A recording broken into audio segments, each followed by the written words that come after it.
4장부터는 본격적인 환상에 대한 부분입니다.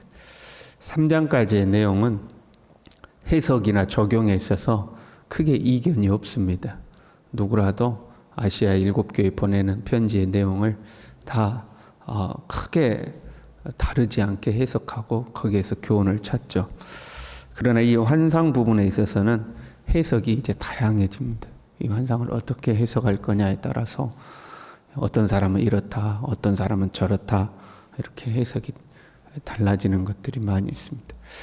우리가 말씀을 잘 이해하려면 교회가 직면하고 있는 상황을 항상 염두에 두고 이 환상 부분을 읽어야 됩니다. 지금 교회는 고난당하고 있죠. 환난과 핍박을 겪었고 또 앞으로도 겪을 것이고 이미 겪고 있는 교회들도 있고요. 고난 속에 있는 교회입니다. 그 고난 속에서 성도들은 여러 가지 의문을 갖게 되는 거죠. 하나님은 정말 살아 계시냐 하는 거죠. 그리고 그 하나님 우리를 보호하고 계시는가? 그리고 앞에 순교하는 성도들도 있을 거 아니에요? 순교당한 성도들은 어떻게 됐을 것이냐? 예수님이 다시 오시기는 오시는 것이냐? 오신다면 언제 어떻게 오실 것이냐? 성도들은 이런 여러 의문들을 가지고 있는 거죠. 그리고 그 의문 속에서 믿음이 흔들리는 사람도 있고 신앙에 갈등이 생기는 사람도 있고 그런 어떤 다양한 환경 속에 놓여 있는 거죠. 한마디로 하면 지금 믿음이 흔들리는 상황 속에 있는 거죠. 이런 교회의 고민에 대한 답을 환상으로 보여주신 겁니다. 이건 이렇다가 아니고 교회가 가지고 있는 사실 한마디로 딱 정리할 수 없는 여러 고민들이죠. 거기에 대해서 환상으로 주님이 보여주시고 답을 주신 거죠. 그래서 우리가 환상 부분을 이해하려면 항상 그 교회의 상황을 염두에 두고 당대의 성도의 입장에서 이 환상 부분을 읽고 해석할 필요가 있습니다.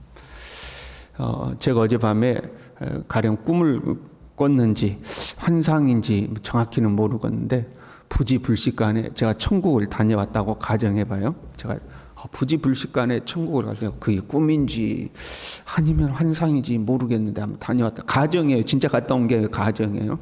그런데 밝은 빛이 저한테 확 비치더니 황금 마차가 이렇게 쫙 내려오는 거예요. 그런데 그 마차를 이끌고 있는 말의 얼굴은 사람이고 몸통은 그 말 같은데 꼬리는 사자 꼬리고 그 이제 날개가 달린 거예요. 그래서 그 마차에 올라타라 그래가지고 올라탔더니 빛의 속도로 그냥 확 가든지 제가 천국으로 탁 갔는데 천국 문이 팍 열려서 봤더니 와 황금길이 그냥 쫙 펼쳐져 있고 그 좌우로 이 세상에 보지 못한 꽃들이 그냥 찬란하게 있는데 몸통은 에메랄드 빛이 그냥 찬란하게 빛나고 이 꽃잎은 막 비단 옷 같은데 그 비단 옷이 막 하늘을 하듯이 막 이 꽃들이 그냥 싹 움직이는데 움직일 때마다 세상에서 들을 수 없는 아름다운 음악 소리가 그냥 착 나는 거예요. 지금 가정에서 이야기하는 거예요. 진짜 본 게 아니고. 만약에 제가 이런 것을 이야기하면 여러분은 어떻게 받아들이겠어요? 지금까지 내용을? 야 신기하다 이렇게 받아들이지 않겠어요? 야 신기하다 이렇게 받아들이지. 내려온 황금 마차를 이끄는 말이 무엇일 것이다. 그 머리는 무엇을 상징할 것이고 그 날개는 무엇을 상징할 것이고 이렇게 안 하잖아요. 그냥 와 신기하다. 야 천국으로 이끄는 것은 저런 과정이 있나 보다. 이렇게 많은 거죠. 그렇잖아요. 그리고 전체 이야기를 다 듣고 나면 하나님께서 그런 환상을 나에게 보여주신 의도가 무엇이었는지 그 환상을 통해서 나에게 주시는 교훈이 무엇이었는지 이걸 중요하게 생각하는 거지. 그 세부적인 내용에 있어서 각각의 황금은 뭐다, 꽃은 뭐다, 뭐는 뭐다 이렇게 하지 않는다는 거죠. 지금 이 요한계시록을 받는 성도들도 마찬가지라는 거죠. 요한계시록을 받는 성도들도 이 전체적인 환상을 통해서 하나님이 우리에게 주시는 교훈이 무엇이냐, 하나님 우리에게 지금 뭘 말씀하시느냐 여기에 초점이 맞춰져 있는 거지. 오늘날 현대인들이 헬라적 사고에 의해서 분석하고 쪼개고 하는 그런 방식으로 이 요한계시록의 환상법을 받아들이지 않았다 하는 거예요. 그걸 염두에 둘 필요가 있어요. 또 한 가지는 이 요한계시록에는 상징들이 많이 나오잖아요. 그러나 스스로 해석을 가지고 있습니다. 성경을 쭉 읽어나가면 그것이 무엇이다, 해석이 필요한 부분은 그것은 무엇이다라고 해석이 돼 있다 이거죠. 당대의 사람들은 그것만으로도 충분히 이 요한계시록을 이해할 수 있었다 하는 거예요. 예, 예배 시간에 읽던 책이라고 그랬잖아요. 예배 시간에 쭉 읽으면 그 읽는 것만으로도 충분히 이해할 수 있었다. 이 요한계시록을 통해서 하나님이 우리에게 무엇을 교훈하시는지 그 교훈을 얼마든지 받아낼 수 있었다 하는 거죠. 자, 그 사전 지식을 가지고요. 오늘 본문은요. 요한이 본 천국 보좌의 모습이죠. 요한이 지금 천국의 모습을 탁, 하나님의 보좌가 있는 그 천국의 모습을 탁 본 거예요. 그리고 그 모습을 우리가 읽은 본문의 내용 그대로 표현한 거죠. 그냥 요한이 본 천국인 거예요. 요한이 본 하나님의 보좌인 거죠. 하늘에 열린 문이 있었는데 나팔 소리 같은 음성이 이리로 올라오라. 이후에 마땅히 일어날 일들을 내가 네게 보이리라 명했어요. 그 순간 내가 어떻게 올라갔는지는 몰라요. 그냥 성령에 감동되었다고 표현하고 있어요. 성령에 감동되어서 그냥 앞에 그 환상 속으로 내가 싹 들어가 버린 거죠. 그리고 하늘 보좌의 모습을 이제 보인 거예요. 보좌에 앉으신 이를 보았는데 누굴까요? 하나님이죠. 보좌에 앉으신 이 하나님이에요. 금방 알 수 있어요. 몰랐다 하더라도 쭉 보면 나중에 천사들의 찬양과 장로들의 찬양 내용에 보면 보좌에 앉으신 이를 찬양하는데 우리 주 하나님하고 하나님을 찬양하는 내용이 딱 나와요. 그래서 하나님의 모습이죠. 그 하나님의 모습이 어떻게 그려졌냐면 벽옥과 홍보석 같았다 이렇게 나오죠. 보석에 빛처럼 빛나는 모양으로 하나님이 싹 나온 거예요. 이 벽옥은 푸른 빛을 발하는 보석을 말하고요. 홍보석은 루비를 말해요. 붉은색이죠. 보좌에 앉으신 분이 하나님을 이제 보여주시는 거잖아요. 근데 하나님은 어떻게 보여주세요? 붉은 빛과 푸른 빛으로 싹 이렇게 보여주신 거죠.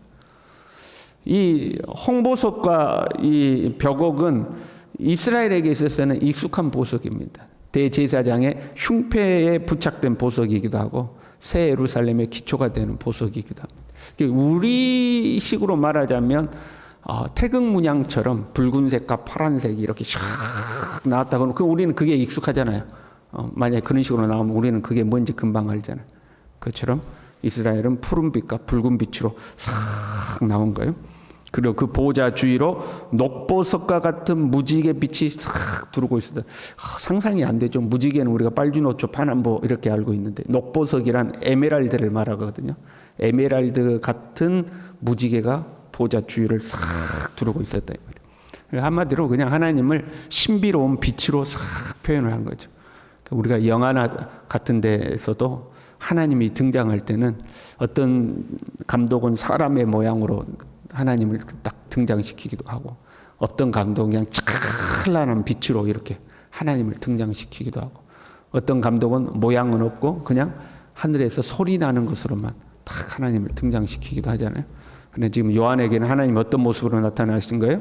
빛으로 싹 하나님을 이렇게 보여주신 거죠. 그냥 빛이 아니고 푸른 빛과 붉은 빛이 그냥 싹 이렇게 있는 거죠. 그리고 하나님의 보좌 주위로 24보좌가 있었고 24장로들이 흰 옷을 입고 머리에 금관을 쓰고 있었어요. 이때 이제 사운드가 싹 들어가요. 영화처럼 그 보좌에서 소리가 났는데 번개와 음성과 우레소리가 났어요.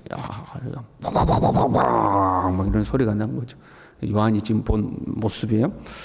보좌 앞에 켠 7등불이 있었다. 이건 뭐죠? 하나님의 7영 뭐였죠? 성령이었죠. 우리가 요한계시록 1장 4절에 등장했잖아요. 이미 하나님, 성령님, 예수님하고 이제 등장을 했었죠. 그리고 보좌 앞에 수정과 같은 유리바다가 쫙 펼쳐져 있는 거죠. 우리가 경복궁 같은 데 보면 이렇게 그 건물에 가기 전에 마당이 이렇게 넓게 쫙 펼쳐지죠. 그걸 뭐라고 그러죠? 아무튼 그것처럼 하나님의 보좌에는 수정 같은 유리바다가 앞에 쫙 이제 이렇게 펼쳐져 있는 거죠. 보좌 가운데와 주위에는 네 생물이 있었어요. 첫째 생물은 사자 같고, 둘째는 송아지 같고, 셋째는 사람 같고, 넷째는 독수리 같더라. 독수리다가 아니에요. 독수리 같더라. 사람 같더라. 송아지 같더라. 이렇게 되는 거죠. 요한이 볼 때 표현을 해줘야 될 거 아니에요. 자기가 보는 것을. 그래서 첫째는 송아지, 사자 같았고, 둘째는 송아지 같았고, 이렇게 표현을 하는 거예요. 근데 6날개를 가졌고, 그 안과 주위에 눈들이 가득했다. 이렇게 기록하고 있어요. 이 네 생물 뭘까요? 우리는 궁금하잖아요. 근데 이스라엘에게 있어서는 6날개를 가졌다 그러면 딱 천사로 하는 거예요. 6날개를 가진 것은 천사죠. 구약에도 간혹 나와요. 6날개를 가진 천사가 2날개로는 얼굴을 가리고 2날개로는 발을 가리고 2날개를 날면서 하나님을 찬양하죠. 6날개를. 눈이 가득했다 그러면 굳이 해석을 붙이지 않아도 알 수가 있죠. 우리도 그런 표현을 하죠. 쟤는 뒤통수에도 눈이 있어 그러잖아요. 탁 지켜보고 있다는 거죠. 깨워서 지켜보는 거죠. 이들이 하는 일은요, 밤낮 쉬지 않고 찬송하는 거죠. 영광과 존귀와 감사를 하나님께 돌리는 천사들이죠. 천사들도 찬양하고 있고 24장로들도 보니까 하나님을 찬양하며 영광을 돌리고 있었어요. 자신들의 머리에 있는 관을 하나님 앞에 드리면서. 이것이 지금 요한계시록 환상의 시작 부분이죠. 이 요한계시록 환상이 독특한 것은 다니엘에도 환상이 나오고 베드로도 환상 중에 그 보자기가 이렇게 내려오는 환상들도 있고 하는데, 이 요한계시록의 환상은 영화처럼 스토리가 쫙 조직적으로 이어진다는 거죠. 한 편의 영화와 같아요. 그런데 지금 요한계시록 본 이 천국의 모습은 도입 부분이죠. 영화가 이제 막 시작하는데 천상의 모습이 다 하나님의 보좌가 보이고 그 주위에 24장로들이 있고 천사들이 있고 하나님의 성령이 있으면서 소리는 막 천둥과 우레소리가 사운드가 팍 하면 이제 우리가 상상력을 동원해야 돼. 초대교회 성도들도 상상력으로 읽을 때 상상해서 천국의 모습을 그리는 거잖아요. 막 콱콱콱콱콱 하고 있는데 천사들도 찬양하고 24장로들도 찬양하고 있는 모습이죠. 이게 요한이 지금 환상이 열리면서 처음으로 본 천국의 장면이죠. 그냥 우리는 그걸 그대로 머릿속으로 그리고 받아들이면 되는 거죠. 천상의 장면. 사실 핵심은 그 천상의 모습이 있는 것이 아니라 천사들의 찬양과 24장로들의 찬양의 내용에 핵심이 있어요. 그 영화가 시작되면서 지금 천국의 모습이 보이고 그냥 사운드, 의미 없는 사운드, 꽝꽝꽝꽝한 천둥과 이 우레소리가 들리면서 그 다음에는 우리가 알아들을 수 있는 찬양이 쫙 흘러나오는 거죠. 그 찬양의 내용에 핵심이 있어요. 사실 이들의 찬양은 고난당하고 있는 교회와 성도들에게 하나님은 어떤 분인지 그리고 하나님이 어떻게 하실 것인지를 계시하는 내용이 이 찬양 속에 싹 들어있어요. 요한계시록의 결론과 같은 내용이라고 할 수가 있어요. 천사들이 이렇게 찬양하죠. 거룩하다 거룩하다 거룩하다 주 하나님 곧 전능하신 이여, 전에도 계셨고 이제도 계시고 장차 오실 이시라. 요한계시록 1장에 있던 내용하고 똑같죠. 하나님을 장차 오실 분으로 요한계시록 1장에도 표현했었죠. 뭐에 초점 맞추는 거예요? 다시 오신다 하는 거죠. 하나님은 다시 오신다. 다시 오실 분이다 하는 거죠. 장로들의 찬양은요, 우리 주 하나님이여 영광과 존귀와 권능을 받으시는 것이 합당하오니 주께서 만물을 지으신지라. 만물이 주의 뜻대로 있었고 또 지으심을 받았나이다. 만물이 주의 뜻대로 있었고 또 주님에 의해서 지으심을 받았다. 주님이 만물을 통치하고 다스리고 계신다 하는 거죠. 지금 초대교회 성도들, 고난당하는 성도들은요, 도대체 세상이 어떻게 돌아가고 있냐? 하나님 살아 계시긴 하는 거냐? 하나님 우리를 돌보기는 하는 거냐?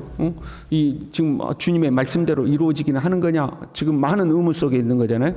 그런데 뭐라고요? 만물이 주의 뜻대로 지으심을 받았고 주님의 뜻대로 지금 존재하고 있는 거다.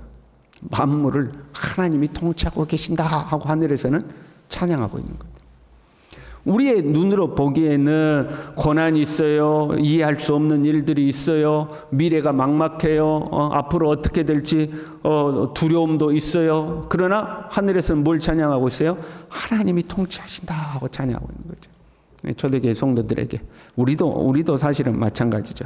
우리의 삶에 고난이 찾아오고 어려움이 찾아오고 이해할 수 없는 일들이 찾아오고 힘든 일들이 찾아왔을 때 우리는 이 찬양을 기억해야겠죠. 주님이 통치하고 계신다 하는 거죠. 주님이 통치하고 계신다. 우리는 그 주님을 어떤 순간에도 찬양하는 거죠. 찬양과 용기와 존귀가 세세토록 하나님께 있습니다 하고 우리는 그 하나님을 찬양하는 거죠.